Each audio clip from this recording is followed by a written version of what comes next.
नमस्कार मित्रमैत्रिणींनो, जर तुम्हाला आपल्या चॅनलवरच्या कथा आवडत असतील तर लाईक करत जात जा आणि चॅनलला सबस्क्राईब करून बाजूची घंटी दाबा आणि ऑलवर सेट करा. म्हणजे जेव्हा जेव्हा मी नवीन व्हिडिओ किंवा कोणतीही नवीन पोस्ट अपलोड करेन तेव्हा ती सगळ्यात आधी तुमच्यापर्यंत पोहोचेल. धन्यवाद. तर वळूया आपल्या कथेच्या पुढच्या भागाकडे. ते आज नाही, उद्याचं प्रॉमिस आहे, ती लाजत बोलली तसा तो पुन्हा हसला. I am desperately waiting for that. So much excited for this fun dear. तो तिच्या ओठांवरून त्याचं बोट फिरवत बोलला. तशी ती नखशिखांत तशा हारली. त्याची आत्ताची कृती आणि त्याचा प्रत्येक शब्द जणू जीव घेत होता तिचा. खूप लाज वाटली तिला त्या क्षणी. तशीच पुढे झाली ती आणि त्याच्या छातीशी खट्ट बिलगली. आता पुढे. युवी, तू अशीच लाजत राहिलीस तर मग माझं गिफ्ट मला कसं मिळेल? तो त्याची मिठी खट्ट करत बोलला. तशी ती कालातच हसली.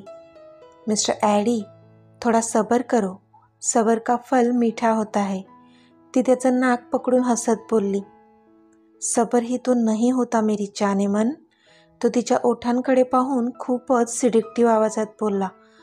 तसा सरकन एक काटा तिच्या अंगावर आला, कारण त्याने अजूनही त्याची मिठी सोडलीच नव्हती, उलट घट्ट केली होती आणि तो कंटिन्युअसली तिच्या ओठांवर स्टेअर करत होता. आधी प्लीज. ऑकवर्ड होऊन तिने तिची मान दुसरीकडे फिरवली. तसा तो भानावर आला. चल, आपल्याला जायला हवं आता. खाली जेवायला सगळे वाट बघत असतील. ती खाली मान घालून बोलली. ओके चल. तो बोलला आणि दाराजवळ जाऊ लागला. 1 मिनिट. तो पुन्हा बोलला तशी ती जागीच थांबली आणि आश्चर्याने त्याच्याकडे पाहू लागली.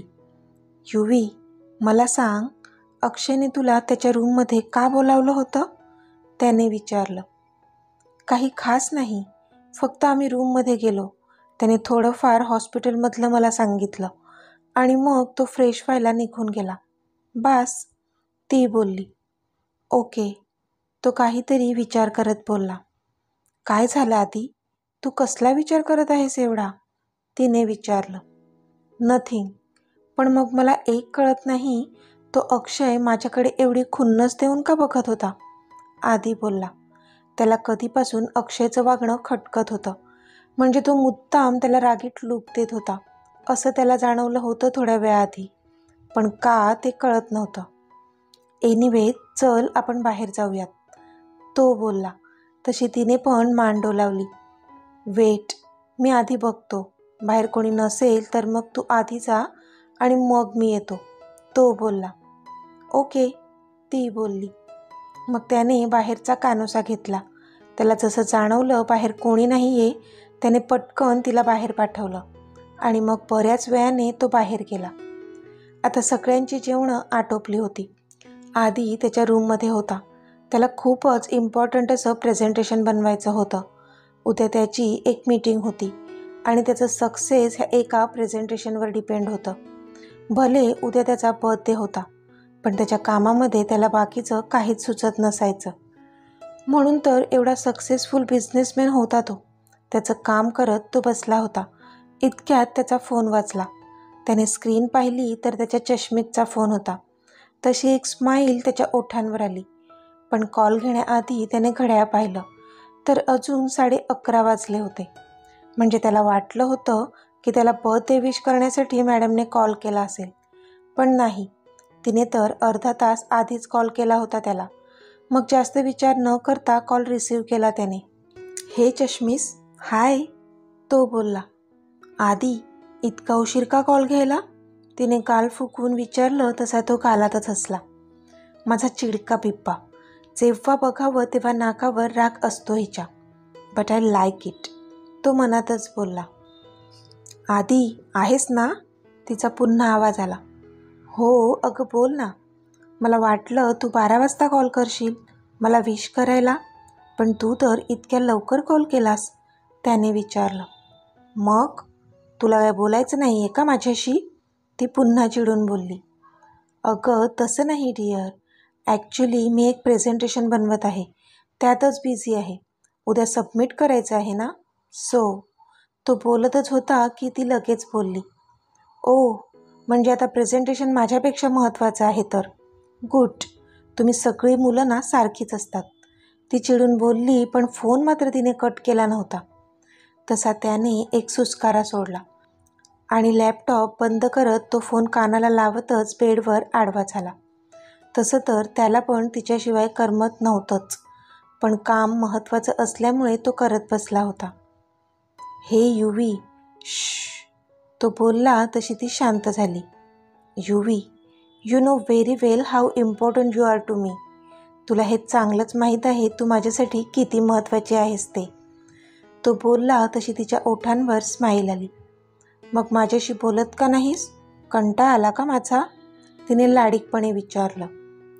ते काय आहे ना, आता मला तुझ्याशी काही बोलण्यापेक्षा तुझ्यासोबत काहीतरी करायला मिळालं तर आनंद होईल. तो मिश्किलपणे बोलला तसा तिच्या पोटातच गोळा आला. आधी काय बोलतोय हे? ती कशीबशी बोलली. खरं तर त्याच्या शब्दांनीच शरीराची थरथर वाढू लागली होती तिच्या. कुठे काय म्हणालो मी युवी? पण आता तुझ्याकडे फक्त 15 मिनिटे बाकी आहेत आपल्या पहिल्या लिपलॉकसाठी. तो बोलला तसा अजूनच तिच्या पोटात गोळा आला. हां, 15 मिनिटे काय? उद्याचा पूर्ण दिवस आहे. त्या पूर्ण दिवसात कधीही करू शकते मी. ती अडखळत बोलली तसा तो गालातच हसला. कधीही तू काय करू शकतेस युवी? त्याने मुद्दाम विचारलं. त्याला कळत होतं किस शब्द उच्चारताना पण तिला भयंकर लाज वाटत होती. मग जेव्हा खरंच किस करायची वेळ येईल तेव्हा काय करणार होती ती देव जाणे. विचार करूनच त्याला हसायला आलं. पण त्याच्या विचारण्याने ती मात्र गडबडली. आधी, ती बोलली. हो युवी, बोल ना, मी ऐकतोय. तो अजूनच तिला छळत होता. मी नाही जा, ती पुन्हा लाजून बोलली. हाय युवी, किती लाजतेस ग तू? मला तर असं वाटतं ना. हाय, तो बोलला. काय काय वाटतं आधी? तिने क्युरिओसिटीने विचारलं. ते सांगण्यात मजा नाही. तू जवळ असल्यावर तुला प्रॅक्टिकल डेमो देईन मी, ओके? तो मिश्किलपणे बोलला तशी एक गोड शिरशिरी तिच्या पूर्ण शरीरातून वाहून गेली. आजकाल त्याच्या स्पर्शाने नाही तर शब्दांनीच शहारून येत होतं तिला. बघता बघता अर्धा तास होऊन गेला होता. तिचं पूर्ण लक्ष त्या घड्याळावर होतं आणि आता घड्याळात बरोबर 12 वाजले होते. तसे तिने स्वतःचे डोळे मिटले आणि एक दीर्घ श्वास घेतला. Happy happy birthday my love. May God bless you and give you all the happiness in the world. I love you more than words can express. ती एका दमात बोलून गेली. तसा तो गालात हसला. I love you too sweetheart and thank you so much for your lovely wish. तो हसून बोलला. त्याला आत्ता कळत होतं की मॅडमने इतक्या लवकर कॉल का केला होता. तिला सगळ्यात आधी त्याला विश करायचं होतं म्हणून तिने त्याचा फोनच एंगेज ठेवला होता आणि आता त्याला सगळ्यात आधी तिनेच विश केलं होतं, जे त्याला खूपच सुखावून जात होतं. इतक्यात दरवाजावर टकटक झाली. तसं त्याने तिकडे पाहिलं. युवी, वन सेक हा. तो बोलला आणि दार उघडायला जाऊ लागला. आधी, bye dear, love you so much. ती बोलली आणि त्याच्या रिप्लायची वाट न बघताच कॉल कट पण केला तिने. तो मात्र विचित्रपणे फोनकडे पाहू लागला. त्याने जाऊन दार उघडलं तर दारात घरातले सगळेच जण उभे होते. आजी, आकांक्षा, प्रतीक्षा, अक्षता, मयुरी, सविता आत्या, यशराज, रविराज आणि आजोबासुद्धा. हॅपी बर्थडे आधी. सगळे एकसाथ जोराने चोरडले. तशी त्याच्या चेहऱ्यावर स्माईल आली. थँक्यू. तो पण हसून बोलला. मग सगळेजण आत त्याच्या बेडरूममध्ये आले. मयुरीच्या हातात केक होता. तिने तो टीपॉयवर ठेवला आणि त्यावर एक मेणबत्ती लावली. सगळ्यांनी पुन्हा एकदा एक साथ बर्थडे सॉन्ग गायलं. त्याने ती मेणबत्ती विझवली आणि केक कट केला. पण त्याची नजर जिला शोधत होती ती काही त्याला दिसलीच नव्हती, म्हणून थोडा अपसेट झाला होता तो. ती मात्र इथे तिच्या फोनकडे पाहत स्माईल करत होती. तिला माहीत होतं आता दरवाजात कोण असणार होतं, म्हणून मॅडमने आधीच त्याला विश करून घेतलं होतं, कारण नंतर तो आपल्या वाट्याला येईल की नाही नव्हतं माहीत तिला. मग त्याचाच विचार करत झोपी गेली ती. दुसऱ्या दिवशी नेहमीप्रमाणे तो ऑफिसला गेला. आज त्याची मीटिंग होती. त्याचं उरलेलं प्रेझेंटेशन त्याने लेट नाईट जागून पूर्ण केलं होतं. इथे युविका पण ऑफिसमध्ये पोहोचली होती, पण आज काही केल्या तिचं मन ऑफिसमध्ये लागतच नव्हतं. तिला सतत आज त्याला आपल्याला किस करायचं आहे हे आठवून पोटात फुलपाखरे उडू बागडत होती. तिचा पहिलाच किस होता हा, म्हणून भयंकर लाज दाटून आली होती तिच्या मनात. काय करू काय नको असं झालेलं तिला. इतक्यात तिला तो यशराज यांच्या केबिनमध्ये जाताना दिसला. त्याने तिला पाहून एक स्माईल दिली, पण तिला तो मात्र एकदम बिनधास्त वाटला. ह्याला टेन्शन नाही आलं का? मला तर किती टेन्शन आलं यार. बरोबर आहे, त्याला का टेन्शन येईल? इतक्या मुलींना आधीच कितीतरी वेळा किस करून झालाय त्याचा, पण माझा तर पहिलाच आहे ना. देवा वाचव मला, ती वर बघून बोलत होती. बिचारी पुरती घाबरली होती त्या एका किसच्या नावाने. आता संध्याकाळ झाली होती. आधीला बर्थडे सेलिब्रेशन वगैरे करण्यात कोणताच इंटरेस्ट नसायचा. लंडनला असताना सुद्धा तो फक्त त्याच्या फ्रेंड्ससोबत छोटंसं सेलिब्रेशन करत असे. इथेही त्याला ग्रँड सेलिब्रेशन वगैरे करण्यात कोणताच इंटरेस्ट नव्हता, म्हणून फक्त घरातल्या घरात छोटंसं सेलिब्रेशन ठेवलं होतं त्याच्या बर्थडेचं. रियांश, तू येणार आहेस ना? आधीने अंगात ब्लेझर चढवत विचारलं. त्याच्या कानाला त्याचे ब्लूटूथ कनेक्ट होते. अरे आपण भेटलो ना सकाळी, आता तुझ्या घरचं सेलिब्रेशन आहे, मी येऊन काय करू? रियांश बोलला. ते मला काही माहीत नाही. पुढच्या अर्ध्या तासात मला तू इथे हवा आहेस. ओके बाय, आधी बोलला आणि त्याने फोन कट पण केला. अरे पण आधी, तो काही बोलणार त्याआधीच कॉल कट झाला होता. चलो ऋषी बाबू, बर्थडे सेलिब्रेशन में चलो, रियांश स्वतःशीच बोलला आणि तयार होऊ लागला. खाली सगळेजण जमले होते आणि आता बर्थडे बॉयची एंट्री झाली. कॉफी कलरचं ब्लेझर आणि ट्राउझर त्याने घातली होती, जो कलर त्याच्या दुधाळ गोऱ्या पान रंगाला खूपच शोभून दिसत होता. मुळातच तो खूप जास्त हँडसम होता, त्यामुळे सगळ्यांवर छाप पाडायला त्याला जास्तीचं काहीच करावं लागत नसे. खाली उतरून आल्यानंतर त्याने चौफेर नजर फिरवली. त्याला लांबूनच रियांशने हात केला, तशी त्याने स्माईल केली.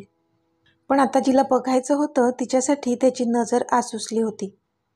थोडं दूरवर पाहिलं त्याने, तेव्हा त्याला ती अक्षताच्या मागे उभी असलेली दिसली, जी सध्या एकटक त्यालाच पाहत होती. तिची नजर पण त्याच्यावरून हटत नव्हती, पण तो पण तिच्याकडे पाहतच राहिला होता, कारण ती पण खूपच छान दिसत होती. तिने व्हाईट कलरचा ड्रेस घातला होता. तो 3 पीस सूट होता. आतमध्ये व्हाईट कलरचा टॉप, व्हाईट कलरची पॅन्ट आणि त्याच्यावर ब्लू जॅकेट होतं. त्या जॅकेटला बरोबर मधून आणि आजूबाजूने कट होता, त्यामुळे तिचं उघडं दिसणारं पोट सहज लक्ष वेधून घेत होतं त्याचं, जे पाहून त्याच्या मनाची चलबिचल पण वाढली होती. पण मग मात्र तो गालातच हसला, कारण त्याला कळत होतं त्याच्या चष्मीसने फक्त त्याला इम्प्रेस करण्यासाठी तो ड्रेस घातला होता. तिला पाहून एक खूपच गोड स्माईल आली होती त्याच्या ओठांवर. लिव्हिंग हॉलमध्येच थोडंसं डेकोरेशन केलं होतं. मधोमध एक केक ठेवला होता. सगळेजण घरातलेच होते. सगळ्यांनी टाळ्या वाजवून बर्थडे सॉन्ग गायलं. त्याने वाकून त्या केकवर लावलेल्या सगळ्या कॅन्डल्स विझवल्या, पण त्या विझवताना बरोबर समोर उभी असलेली ती त्याला दिसली, जी हसून टाळ्या वाजवत होती आणि त्याच्यासाठी बर्थडे सॉन्ग गात होती. त्याने तिला पाहून स्माईल केली आणि मग केक कापला. Happy birthday my dear bro, Riyansh बोलला आणि त्याने त्याला मिठी मारली. तसं आधीने पण त्याची मिठी घट्ट केली. एकुलता एक बेस्ट फ्रेंड होता तो त्याचा, त्यामुळे त्यांची बॉन्डिंग पण तशीच होती. मग सगळ्यांनी येऊन त्याला बर्थडे विश केलं आणि आता अक्षय आणि युविका दोघेही त्याच्या जवळ आले. हॅपी बर्थडे आधी, अक्षयने त्याला शेक हँड करून विश केलं. आधी त्याला थँक्यू बोलला, पण का कोणास ठाऊक आधीला त्याचं असं विश करणं कुठेतरी खटकत होतं. काहीतरी होतं त्याच्या त्या बिहेवियरमध्ये, जे आधीला नेहमीपेक्षा वेगळं वाटत होतं. हॅपी बर्थडे सर, युविका त्याच्यासमोर हात पकडून स्माइली फेसने उभी होती, पण तिला पाहूनच त्याच्या मनात आलेले अक्षयबद्दलचे विचार बाजूला झाले आणि तो तिच्यात हरवला. थँक्यू, तो तिच्या डोळ्यात बघत बोलला आणि त्याने तिचा हात हातात घेत हलकासा दाबला. तसा एक करंट तिच्या पूर्ण शरीरातून पास झाला. तिने अंग चोरून घेतलं आणि त्याच्याकडे डोळे बारीक करून पाहू लागली ती. कारण त्याने अजून तिचा हात सोडलाच नव्हता. तो मात्र तिच्याकडे स्माईल करत पाहत होता आणि नाहीमध्ये मान हलवत होता. रियांशने अक्षयला बोलण्यात गुंतवून ठेवलं होतं म्हणून त्याचं ह्यांच्याकडे लक्ष नव्हतं. शेवटी तिने कसाबसा त्याच्या हातातून हात सोडवून घेतला आणि तिथून निघून गेली. ती सगळ्यांची जेवणं आटोपली होती. रियांश पण एव्हाना त्याच्या घरी निघून गेला होता. युविका तिचं आवरून वर तिच्या रूममध्ये जातच होती की त्याने तिला स्वतःजवळ ओढलं. तशी ती त्याच्या छातीवर जाऊन आदळली. आधी काय करतोयस? कोणी पाहिलं तर? सोड मला, ती बोलली.